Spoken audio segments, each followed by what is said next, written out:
The first stage of the Apollo 11 Saturn V, designated S1C6 for the sixth flight stage, arrived at the Kennedy Space Center on February 20th, 1969. Because of their large size, Saturn V stages were shipped to the Kennedy Space Center by ocean-going vessels and specially designed aircraft. The Saturn V was the first large vehicle in the U.S. space program to be conceived and designed for a specific purpose, that of landing a man on the moon and returning him safely to Earth. The birth of the Saturn V can be dated to January 10, 1962, when NASA formally announced development of the Big Booster. The 300,000-pound first stage is 33 feet in diameter and 138 feet long. At liftoff, it held nearly 4.5 million pounds of propellant, consisting of RP-1, a form of kerosene for fuel, and liquid oxygen as oxidizer. The first stage generated a total thrust of around 7.5 million pounds, operating for just 2.5 minutes to lift the vehicle to an altitude of about 38 miles at burnout. The awesome power of the Saturn V first stage was generated by 5 F1 engines. Each F1 engine was a single start, 1.5 million pound fixed thrust engine. All of the engines were identical with one exception. The outer 4 swiveled or gimbaled for steering control. The center engine was fixed. The expense of the Saturn V makes it imperative that no effort be spared to assure that it will perform as expected in flight. The magnitude of the Saturn V ground test program was unprecedented. To qualify for flight, all components and systems had to meet standards deliberately set much higher than actually required. The inspection to which flight hardware was subjected was thorough. X-rays were used to inspect fusion welds, 100 castings and 5,000 transistors and diodes. A quarter mile of welding and 5 miles of tubing were inspected with the use of ultrasonics. The same type of inspection was given to adhesive bonds, which are equivalent in area to an acre. An electrical current inspection method was used on 6 miles of tubing, and dye penetrant tests were run on 2.5 miles of welding. Each contractor had its own test program that was patterned to a basic conservative approach. Qualification testing of parts, subassemblies, and assemblies was performed to assure that they are capable of meeting flight requirements. Reliability analysis was conducted to determine the range of failures or margins of error in each component. A battleship test stage constructed more solidly than a flight stage was used to prove major design parameters. The stage verified propellant loading, tank and feed operation, and engine firing techniques. Battleship testing was followed by all systems testing. Finished work undergoes functional checkout to ensure it meets requirements. Fluid carrying components are subjected to pressures beyond normal operating requirements. Rocket engines were static fired before delivery to the stage contractor, and each stage underwent testing leading to a full-power captive acceptance firing.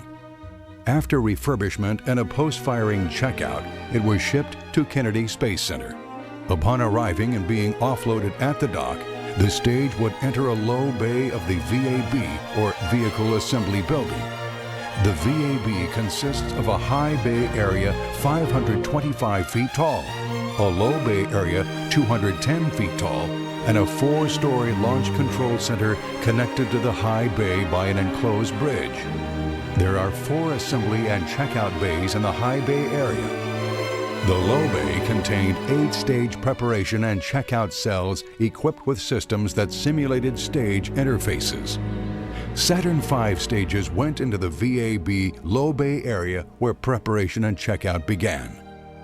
After being towed into the high bay area and positioned under the 250-ton overhead crane, slings were attached to the first stage and attached to the crane.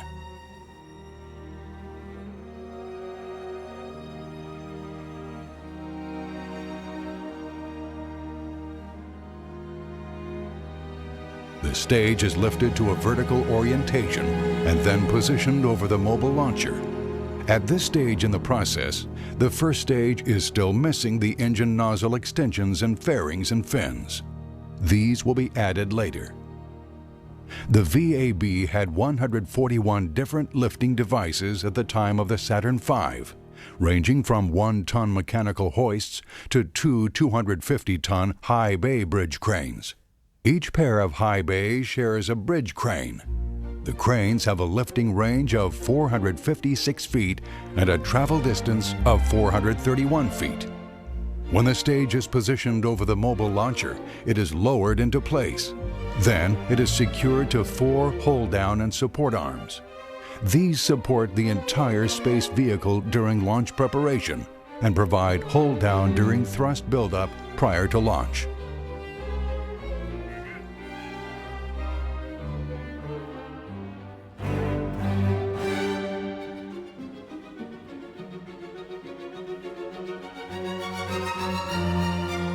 The second stage for the Apollo 11 Saturn V S-26 arrived at Kennedy Space Center on February 9, 1969. On the Saturn V, the second stage employed cryogenic propellants of liquid hydrogen and liquid oxygen. For the lunar mission, the second stage takes over from the first stage at an altitude of about 38 miles and boosts its payload of the Saturn V third stage and the Apollo spacecraft to approximately 114 miles. When its 5 J2 engines ignite, the stage is pushing more than 1 million pounds. Speed of the stage ranges from 6,000 miles per hour to 15,300 miles per hour.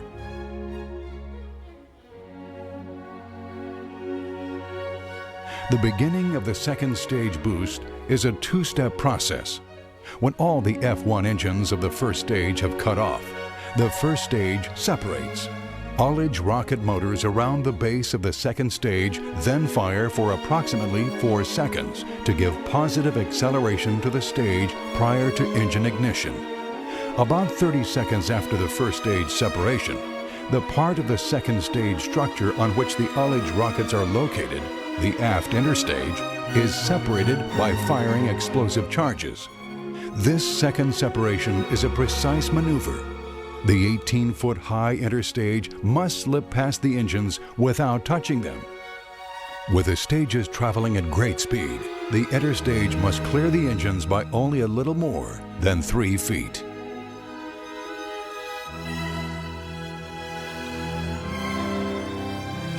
The second stage burns for about 6 minutes, pushing its payload into space.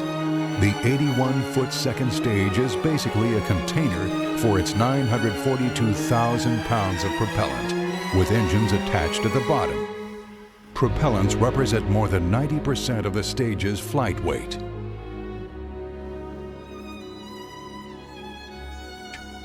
The stage is constructed mostly of lightweight aluminum alloys ribbed in such a fashion that it is rigid enough to endure the pressures to which it is subjected. Special lightweight insulation had to be developed to keep its cryogenic propellants from warming.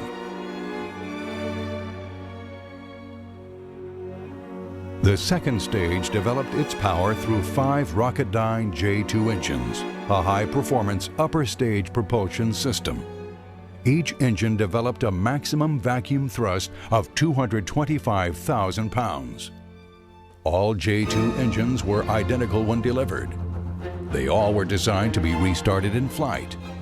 The restart capability is only used in the third stage. As in the first stage, the outer 4 engines in the second stage gimbal, while the center engine is fixed.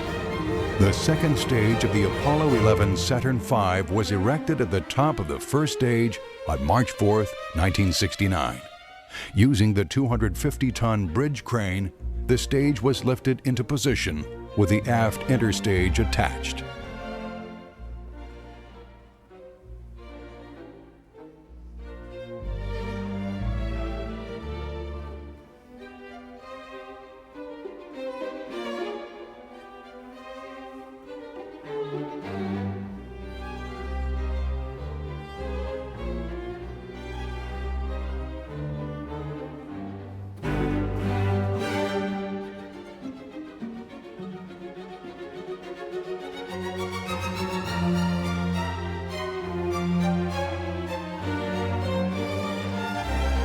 The Apollo 11 Saturn V's third stage was moved into the VAB for checkout on January 21, 1969. The Saturn V third stage was an oxygen-hydrogen stage derived from the S4 stage originally created as part of the Saturn I program. The S4B stage was also used as the second stage for the Saturn 1B. The third stage had a maximum thrust on one J2 engine of 225,000 pounds. The stage was used for the final Earth orbital insertion and reignited to place the Apollo spacecraft on a translunar trajectory. The stage burned for about 2 3/4 minutes for orbital insertion and about 5.5 minutes for translunar injection. Ignition.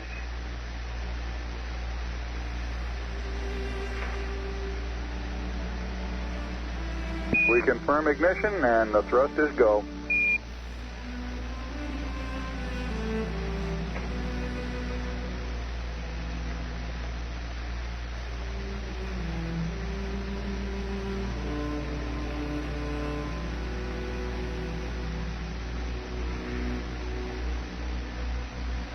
Guidance looking good.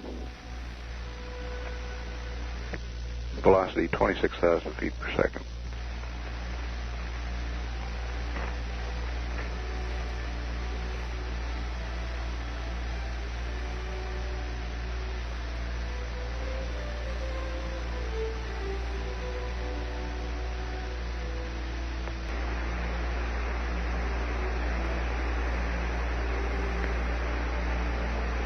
Cut off.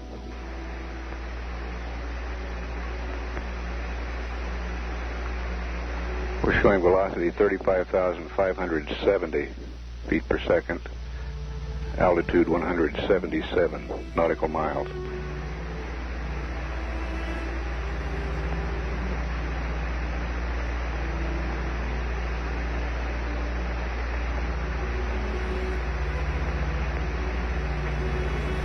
Apollo 11, this is Houston. We show cutoff and we copy the numbers in noun 62.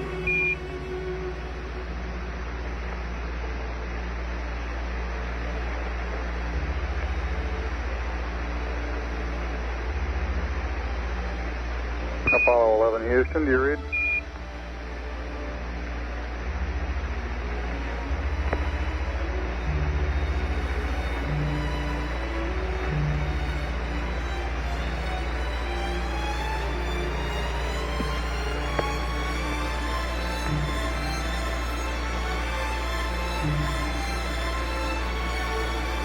Apollo 11, this is Houston. Do you read, over? Roger, Houston, Apollo 11. We're reading a VI of 35579er, and EMS was plus 3.3, over. Roger, plus 3.3 on the EMS. Because the stage was a part of the vehicle for an extended period of time, it contained an auxiliary propulsion module for attitude control. 2 APS modules were mounted 180 degrees apart on the aft skirt assembly. Each module contained 3 150-pound thrust engines and 1 70-pound thrust ullage motor. The Apollo 11 third stage, with its aft interstage, was placed above Stage 2 on March 5, 1969.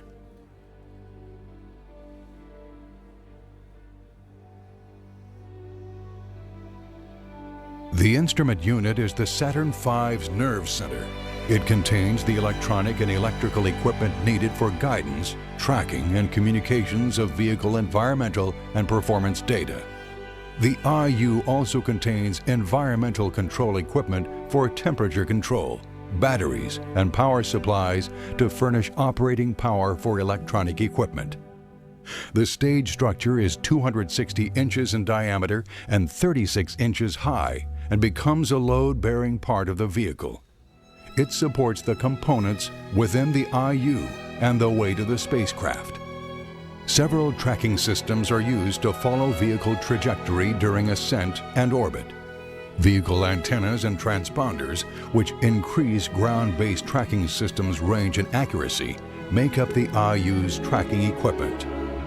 The Saturn V is equipped with lots of equipment designed to detect malfunctions, Some of this equipment checks engine thrust and monitors guidance computer status, attitude rates, angle of attack, and abort request.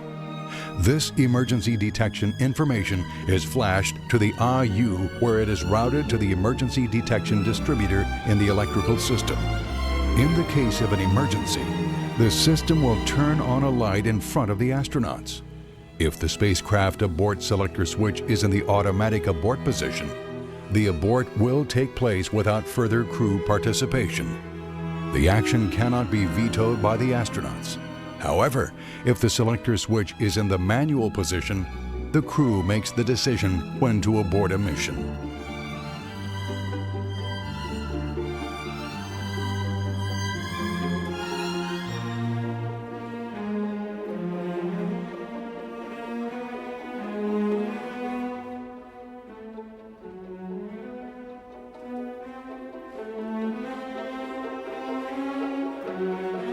The Apollo 11 lunar module, LM-5, was designated as Eagle by the crew.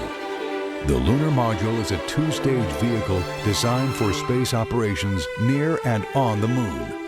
The LM is not capable of re-entering the atmosphere and was the first manned spacecraft designed solely for operation in space.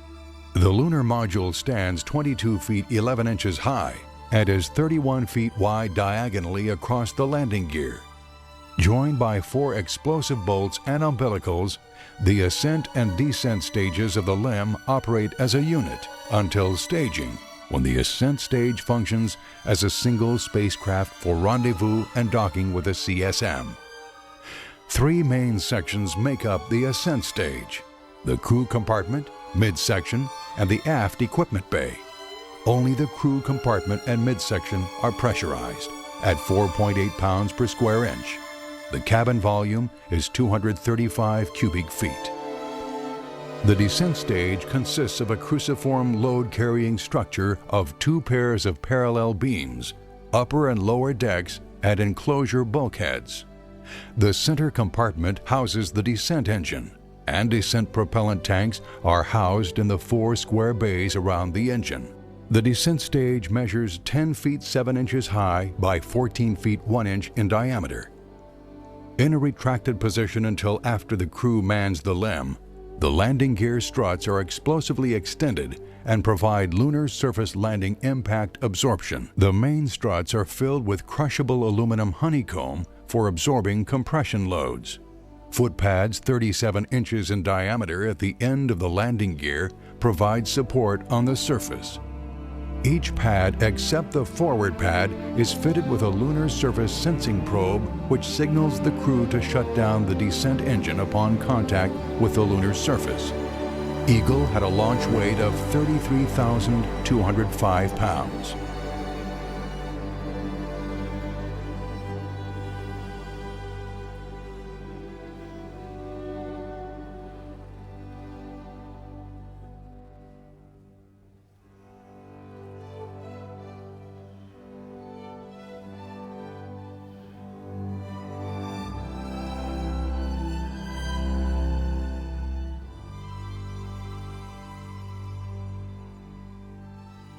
CSM-107, Apollo 11's Command and Service Module spacecraft, was designated as Columbia by the crew.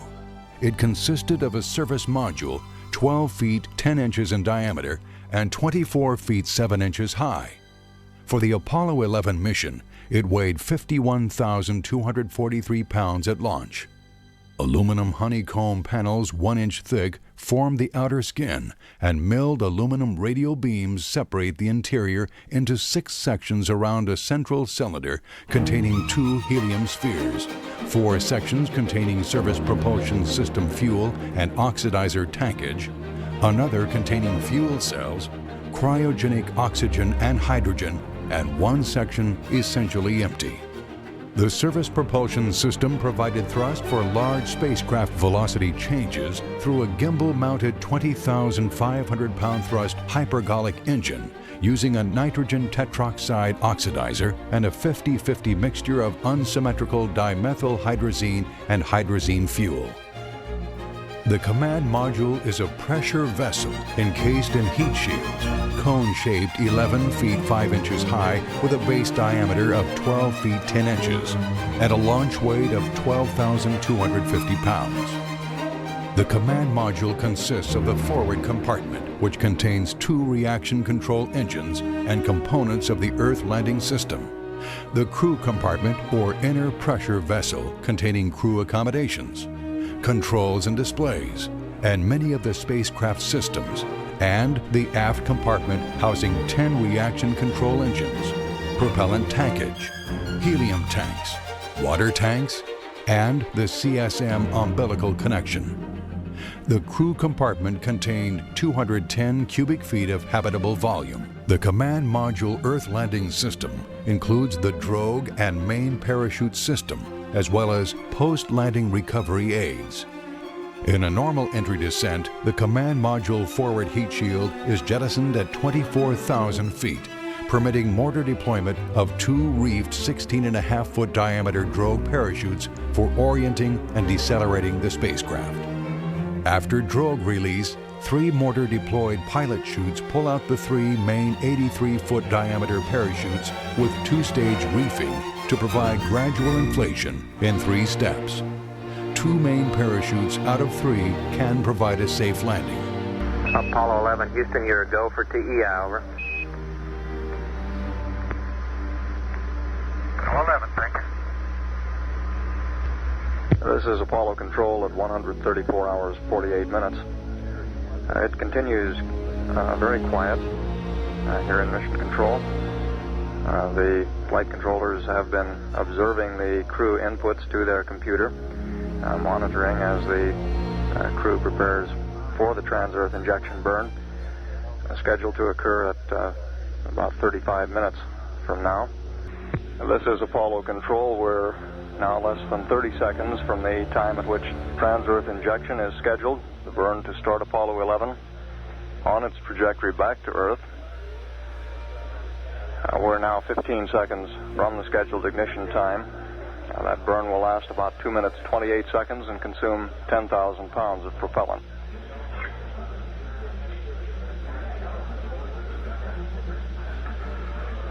The crew should be burning at this time. Of course, that maneuver is performed on the backside of the moon. We have no data from the spacecraft here in Mission Control at this time. We won't know how the burn went for about another 10 minutes, which is the time at which we're scheduled to reacquire Apollo 11. AOS. And there's the cue. We have acquisition of signal. Hello, Apollo 11, Houston, how did it go, over?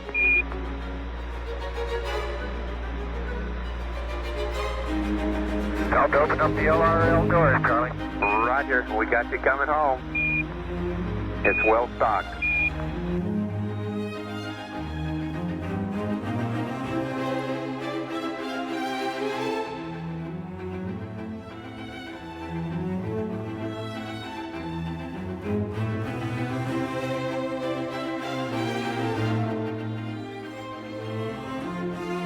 At launch, the lunar module is housed in the spacecraft lunar module adapter section. This is a truncated cone 28 feet long extending from the top of the instrument unit to the bottom of the service module. The entire assembly of CSM, LEM, and spacecraft lunar module adapter are assembled, moved to the VAB, and erected atop the 3rd stage of the launch vehicle. There she goes, doing a good one. Roger, Dodger. We got Eagle looking good. It's holding cabin pressure and it picked up about 2 feet per second from that jettison. I believe that. I can see some cracks in outer coating around the tunnel. It's a thermal protective cover. I don't think it has anything to do with it. Roger.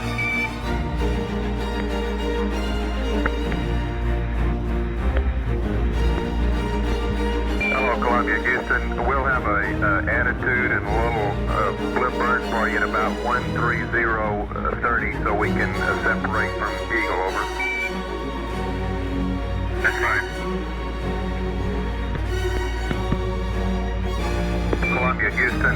would you start a maneuver to about pitch of 230 for this little tweak burn over? Roger, pitch 230. Roger, Mike, and verify track mode in auto for the high gain. Yep.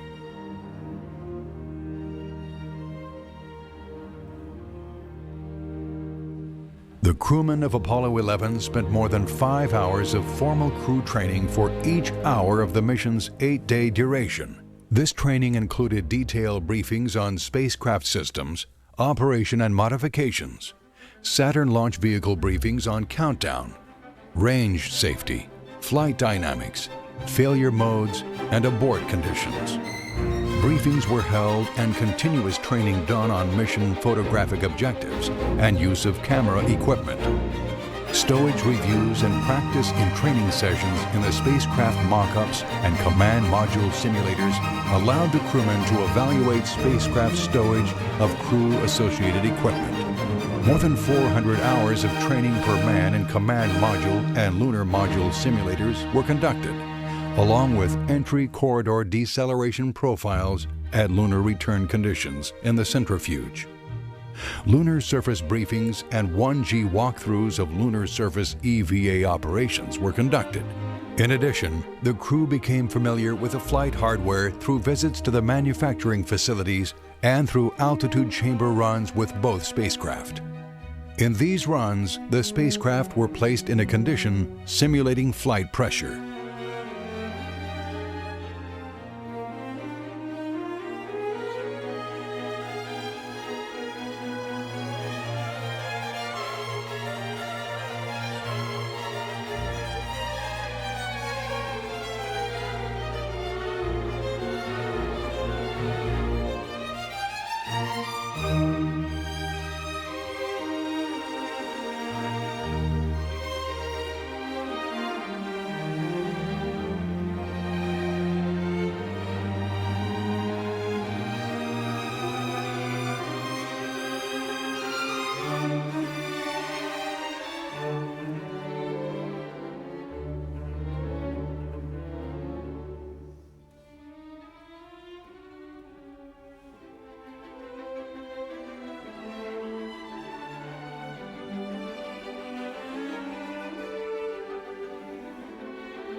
The mobile launcher is a transportable launch base and umbilical tower for the space vehicle.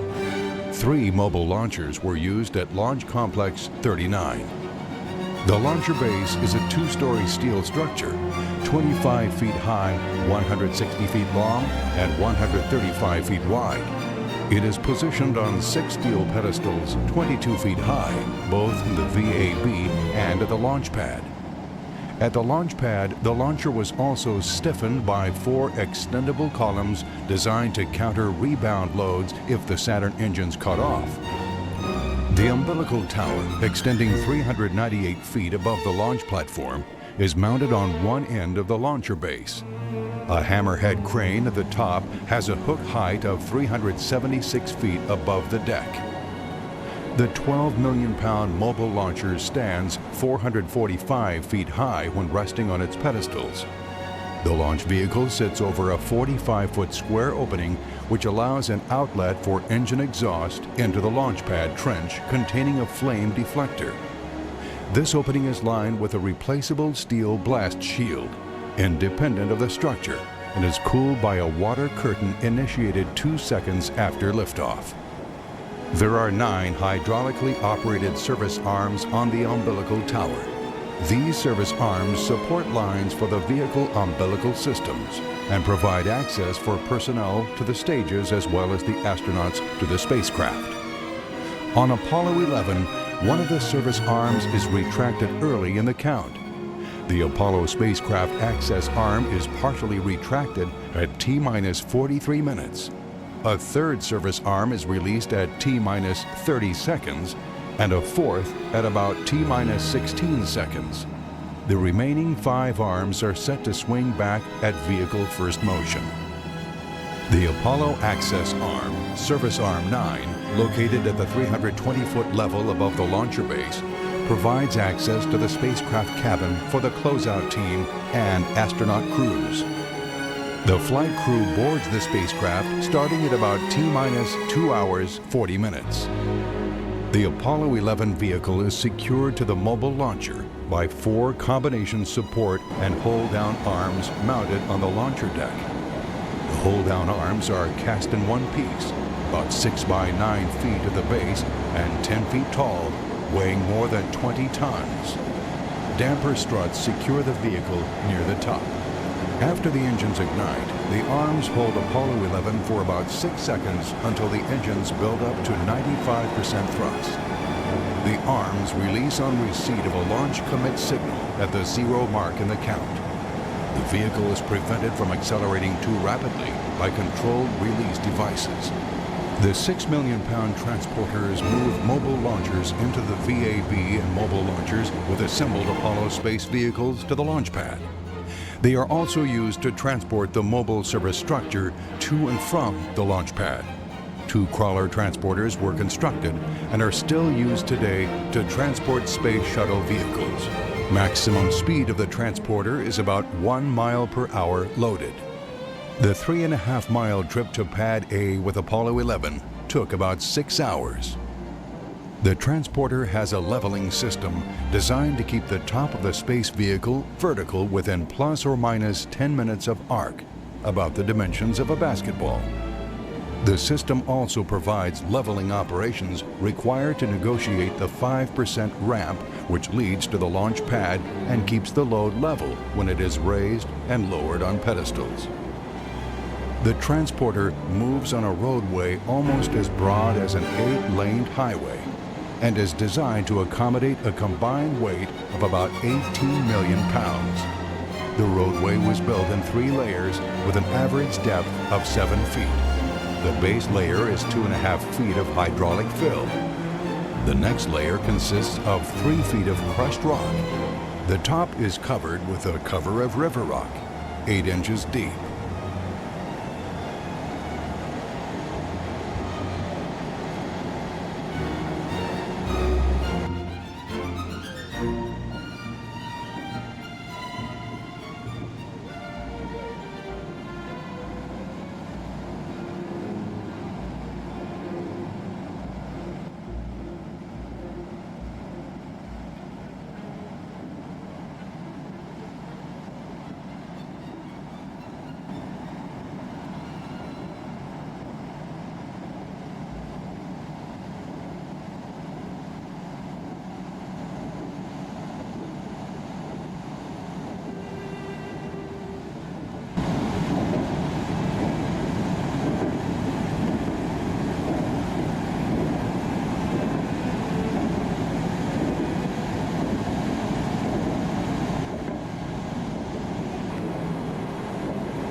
This is Apollo Saturn Launch Control. We're at T-minus 2 hours, 55 seconds and counting. We're approaching the 2-hour mark in our countdown, and we appear to be proceeding satisfactorily at this time. The crew aboard the spacecraft at 320-foot level. The hatch is closed, and we're beginning to purge the cabin to bring it to the proper atmosphere full launch, which is a combination of oxygen and nitrogen, 60% oxygen and 40% nitrogen atmosphere. Of course, the astronauts themselves are breathing pure oxygen through their spacesuits. Coming up shortly will be another key test in which both the launch crew for the launch vehicle crew and the spacecraft team combine together with the commander, Neil Armstrong, to make a thorough check of the emergency detection system. This is the system that will signal the astronauts in the cabin if anything goes wrong below them. We use the ground-based computer to accomplish this test. It's rather lengthy as these tests go using a computer. It will take some 30 minutes. Neil Armstrong will be doing most of the work in the spacecraft, responding as different cue lights signifying different difficulties are presented to him. The abort panel, of course, is across from the commander on the left-hand side, the left front of the spacecraft. Our countdown continuing, T-minus 1 hour, 59 minutes, 34 seconds, and counting. This is Kennedy Launch Control.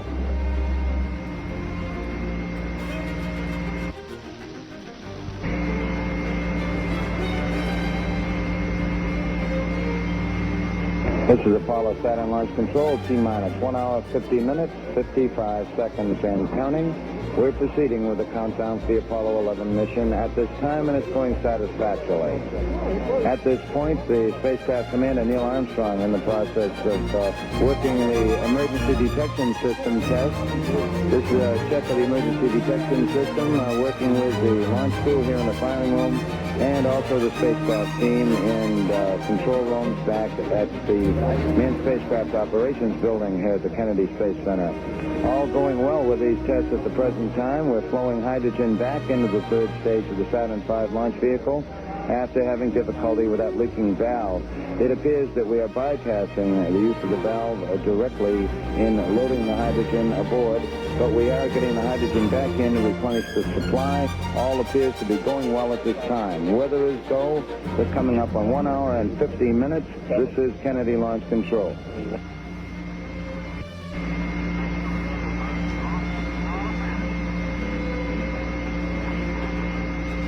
This is Apollo Saturn Launch Control, T-minus 1 hour, 40 minutes, 55 seconds, and counting. The countdown is still proceeding very satisfactory at this time as we lead up toward our planned liftoff time of 9:32 a.m. Eastern Daylight. The spacecraft commander, Neil Armstrong, continuing this extensive series of checks of the emergency detection system, working with both the launch vehicle test crew and the spacecraft crew. This is a key test and a very thorough test to assure ourselves before we commit to liftoff that all the emergency detection techniques inside the launch vehicle are operating properly here on the ground, so if required in flight, the spacecraft commander and, of course, his two fellow astronauts could be signaled of a difficulty inside the rocket and could take proper abort action as required.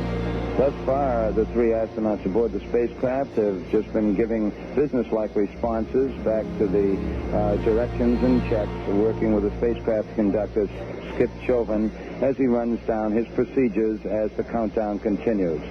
For T-minus 1 hour, 39 minutes, 46 seconds and counting. This is Launch Control.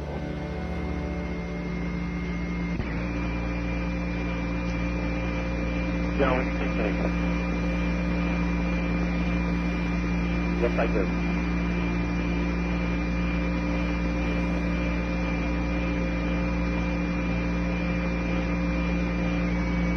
This is Apollo Saturn Launch Control, T-minus 1 hour, 30 minutes, 55 seconds, and counting. All elements go with the countdown at this time. The countdown aims toward landing 2 astronauts on the moon. At this time, the spacecraft test conductor, Skip Chauvin, going through some checks with astronaut Mike Collins aboard the spacecraft. We're winding up this important emergency detection system test that Neil Armstrong has been participating in. Meanwhile, at the 320-foot level, the closeout crew now placing the boost protective cover over the hatch now that we have completed the cabin purge and have the proper environment inside the cabin. We have also performed leak checks to assure ourselves that the cabin atmosphere is valid. This boost protective cover is used during the early phases of the powered flight and is jettisoned with the escape tower shortly after second stage ignition. Here in the firing room, the launch vehicle test team still keeping a close eye on the status of the propellants aboard the Saturn V launch vehicle. We're back to 100% supply with the liquid hydrogen fuel in the third stage. This problem with the leaking valve is no problem at this time. We've actually bypassed the valve, but we are maintaining our hydrogen supply aboard the vehicle. All aspects go. The weather is very satisfactory for launch this morning. A thin cloud cover about 15,000 feet. Temperature at launch time expected to be about 85 degrees. T-minus 1 hour, 29 minutes, 30 seconds, and counting. This is Kennedy Launch Control.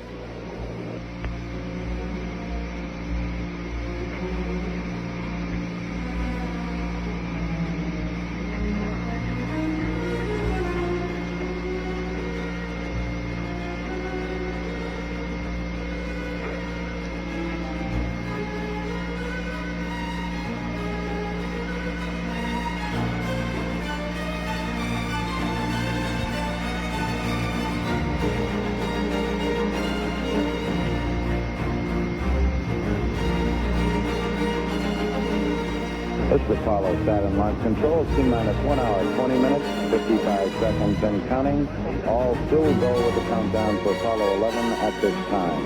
At this point in the countdown, spacecraft Commander Neil Armstrong once again appears to be the busiest worker in the spacecraft as he's performing a series of alignment checks associated with the guidance system in the spacecraft. He's working these checks with the spacecraft test conductor as the spacecraft test conductor reads out the various procedures and Armstrong responds to them.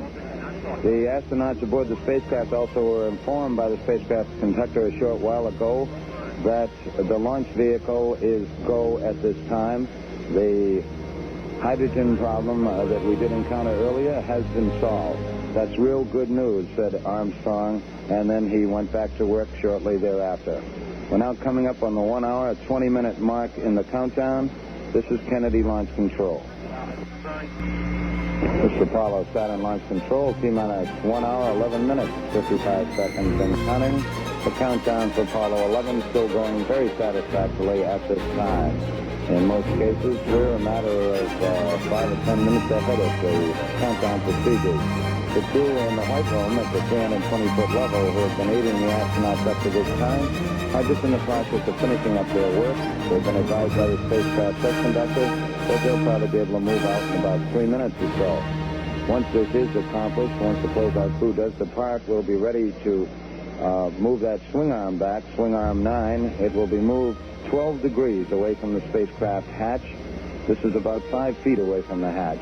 Once this is accomplished, we will arm the pyrotechnic systems in the spacecraft so in the event of a possible catastrophic condition below them with the launch vehicle, while still on the pad, the astronauts could fire that escape rocket and separate from the rocket in difficulty. The closeout crew about to depart at this time. That swing arm remains about 12 degrees away from the spacecraft hatch, as mentioned, 5 feet or so, until the 5-minute mark in the count when it's fully retracted to its fallback position. The obvious reason here is in the event we do have to get the astronauts out in a hurry, the swing arm is in a standby position and can be moved rapidly back to the hatch level so the astronauts could depart in the event of an emergency. We're coming up on T-minus 1 hour, 10 minutes, and 20 seconds. This is Kennedy Launch Control.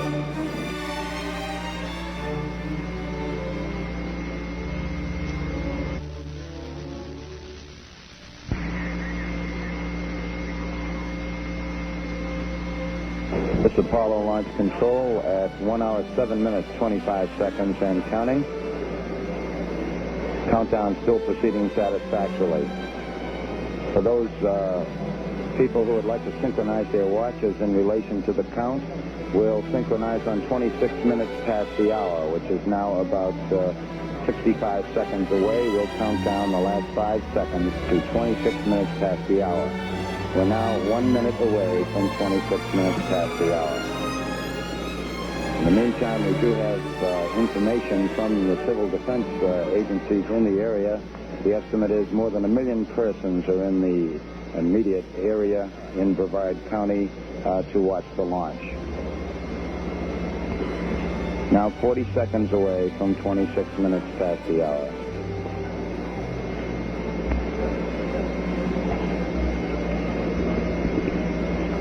Civil Defense Agency reports further that there is extensive heavy traffic, a number of traffic jams, particularly in the area of Titusville, near US 1 and Route 50. Countdown still progressing satisfactorily, 15 seconds away from 26 minutes.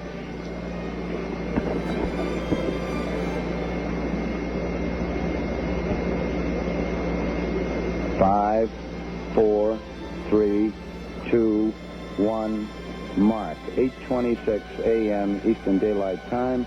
We're now 1 hour, 5 minutes, 55 seconds and counting as it was announced at that point. This is Kennedy Launch Control. That's right.